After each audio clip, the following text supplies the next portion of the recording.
সবাইকে নমস্কার জানিয়ে আজকের এই ভিডিওটি আরম্ভ করছি। তো আমরা সকাল সকাল ড্রাগন গাছ বসাচ্ছি। দেখো গর্ত খুলে নিয়েছি, তারপরে এই একটা বাঁশ দিয়ে দিয়েছি। কত ড্রাগন গাছ দেখো।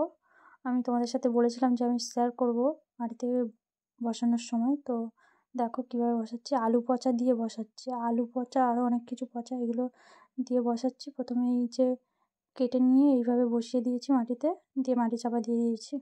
তলায় শুধু আলু পচা দিয়েছিলাম, জৈব সার, আর কিছুই না। তো তারপরে বসাতে বসাতে আমি আবার এই রান্না করছি। দেখো কত রকমের রান্না, মাটির পাখায় রান্না করছি। প্রথমে দেখিয়েছিলাম ফুলকপি আলু ভাজা চিংড়ি মাছ দিয়ে, তারপরে এই দেখো মাছের ডিম দিয়ে একটা চচ্চড়ি করছিলাম, আর ওই টেম্পু মাছের কলা দিয়ে আলু দিয়ে তরকারি। আমার ভিডিও ভালো লেগে থাকলে অবশ্যই চ্যানেলটি সাবস্ক্রাইব করো। তো দেখো ওখানে ওরা ড্রাগন গাছগুলো বসাচ্ছিলো আর আমি এখানে রান্না করছিলাম। আমার ভিডিও যদি ভালো লেগে থাকে অবশ্যই শেয়ার করো, লাইক করো, কমেন্ট করো। আরও নতুন নতুন ভিডিও তোমরা এই চ্যানেল থেকে পাবে এবং দেখতে থাকো। ড্রাগন গাছ তো মাটিতে বসিয়ে দিয়েছি, শুধু ফল হওয়ার অপেক্ষা। তো এখন আমি রান্না করে নিই। দেখো মাছটা মিশিয়ে নিয়েছি, এরপরে কড়াতে তেল দিয়ে ভেজে নেব।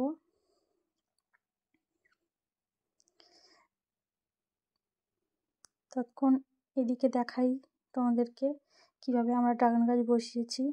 প্রথমে আলু পচা সার দিয়ে দিয়েছি, তারপরে মাটি দিয়ে, তারপরে ড্রাগন গাছগুলো চারিদিকে এভাবে বেঁধে দিয়েছিলাম দড়ি দিয়ে। তো এখানে দুটো বসানো হয়েছিল, দুটো টবের গাছ, আর এদিকে একটা একটা করে, মানে মোট 5টা গাছ বসানো হয়েছিল। মোট 6টা গাছ, তো 5টা গর্ত করেছিল। আমি দেখো এদিকে বসিয়েছি। তো গাছগুলো বড় হলে তোমাদেরকে অবশ্যই ভিডিও করে দেখাবো। তো আমরা এইভাবে ড্রাগন গাছগুলো বসিয়ে নিই, তারপরে তোমাদের সাথে অনেক কথা বলবো। তো এই ড্রাগন গাছগুলো বসাতে তেমন একটা কষ্ট হয় না, যদিও শুধু এই গর্ত খোলার সময় যে একটু কষ্ট হয়েছে। আর তারপরে এই যে আলু পচা, অনেক শাকসবজি পচা, ফল পচা, আবার ফল মানে কি বলবো, ফলের যে খোসাগুলো, ওগুলো আমরা ফল খেতাম, খোসাগুলো ফেলতাম না, ওগুলো পচিয়ে এইভাবে সার করেছিলাম। তো আমি একটু হেল্প করছিলাম এগুলো ধরে দেওয়ার জন্য। এগুলো এরমভাবে না বাঁধলে চারিদিকে এইভাবে ছড়িয়ে পড়ে, তো জিনিসটা দেখতে ভালো হয় না। তোমরা যখন এই ড্রাগন গাছ মাটিতে বসাবে তখন অবশ্যই ফল টল এটা ওটা পচা দিয়ে গর্ত করে বসাবে। আর এইভাবে আমরা যেরকমভাবে বেঁধে দিচ্ছি এইভাবে বেঁধে দেবে।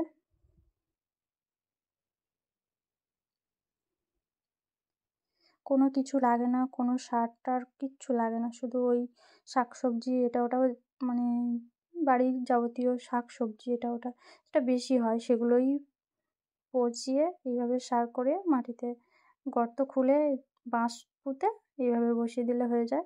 আর মাঝে মধ্যে একটু জল দিতে হয়। এই কাজগুলো যখন বড় হবে তখন তোমাদের সাথে শেয়ার করব ভিডিও করে। তো গাছগুলো জানি না কবে ফল দেবে, ফল দিলে তো সেগুলোও তোমাদের সাথে শেয়ার করব। আর এই দেখো ওই গাছের ডালগুলো কেটে কেটে এইভাবে চারদিকে বসানো হচ্ছিল। বেশ ভালোই লাগছিল, রান্না করছিলাম আর এই কাজ করছিলাম। কদিন ধরে ভিডিও করব করব করে ভাবছিলাম, মানে করে উঠতে পারছিলাম না। আর এগুলো গ্যালারিতে সেভ করা ছিল বলে তাই জন্য তোমাদের সাথে শেয়ার করলাম। তো আমার একটু সময় পাচ্ছি না যে এগুলো এডিট করে ছাড়বো। তো আজকেরই সময় পেলাম তাই এডিট করলাম, করে তোমাদের সাথে শেয়ার করব। কারণ আমি কথা দিয়েছিলাম যে আমি যখন এইগুলো মাটিতে বসাবো তখন তোমাদের সাথে শেয়ার করব, তাই এগুলো আমি শেয়ার করে নিচ্ছি। একটু দেরি হয়ে গেছে কারণ এই গাছগুলো মানে প্রায় 10 দিন হয়ে গেছে বসানো। তো রাখি, নমস্কার।